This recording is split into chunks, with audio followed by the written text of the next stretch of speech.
À tous ceux qui trouveront cet enregistrement, faites en sorte de le diffuser à un maximum de monde.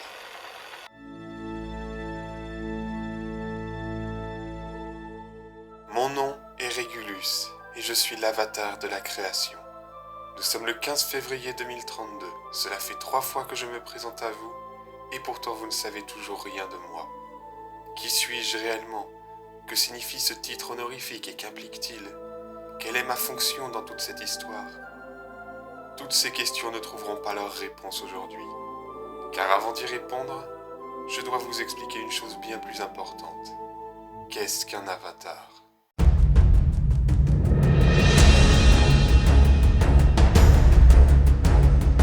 Si vous avez eu accès à mon précédent message, vous savez déjà que les avatars ont été créés par les 2 premières divinités de l'existence, les Armageddon. Ces derniers étant âmes sœurs et aspirant à une vie modeste et paisible, ils créèrent les avatars pour veiller sur l'au-delà en leur absence. À chacun d'eux, ils léguèrent l'un des 10 pouvoirs qui régissent l'univers. Création, destruction, bonheur, malheur, lumière, ténèbres, incarnation, désincarnation, espace et temps. Telles sont les puissantes forces qui faisaient, font et feront le monde, tel qu'il a été, est et sera.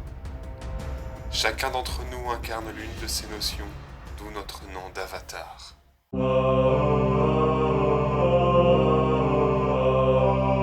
En plus de pouvoir et d'un statut divin, chacun des 10 possède 2 titres, l'un royal, l'autre impérial, ainsi que 3 artefacts divins, qui sont à la fois des sceaux limitant nos pouvoirs et les clés permettant de les déverrouiller. Cette civilisation définissait les notions royales et impériales d'une manière très différente de la nôtre. Il y a d'importantes similitudes, certes, mais aussi des différences majeures. À commencer par le fait que ce genre de titre ne donnait pas de réelle autorité permanente, mais la responsabilité de protéger quelque chose.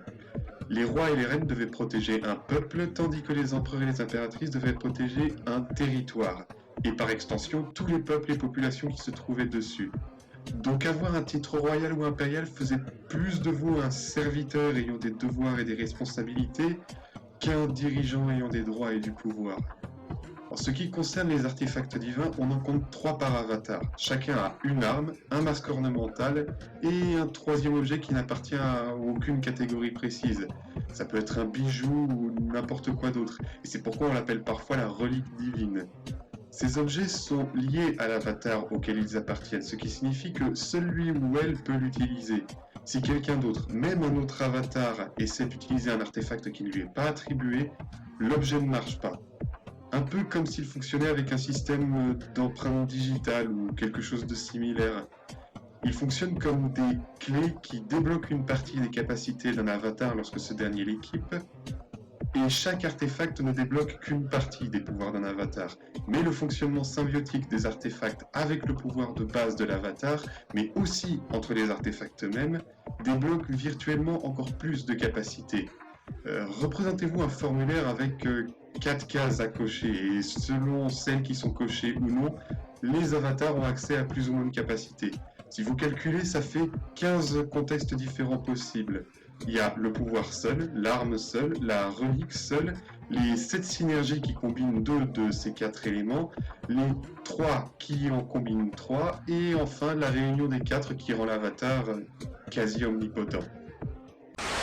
Chaque avatar a lui-même créé le peuple dont il est le roi ou la reine. Quant à leurs empires, ce sont des territoires aussi vastes qu'anciens, créés au tout début de l'univers. Dans la capitale de chaque empire, on trouve un temple dédié à l'avatar responsable du territoire. Dans celui-ci, l'avatar est capable de déployer l'intégralité de ses pouvoirs sans avoir à réunir ces 3 artefacts. Ces derniers étant dispersés et cachés dans tous les recoins de l'univers, les avatars ont recours à d'autres armes et magies pour se battre, en attendant de retrouver les outils qui leur reviennent de droit.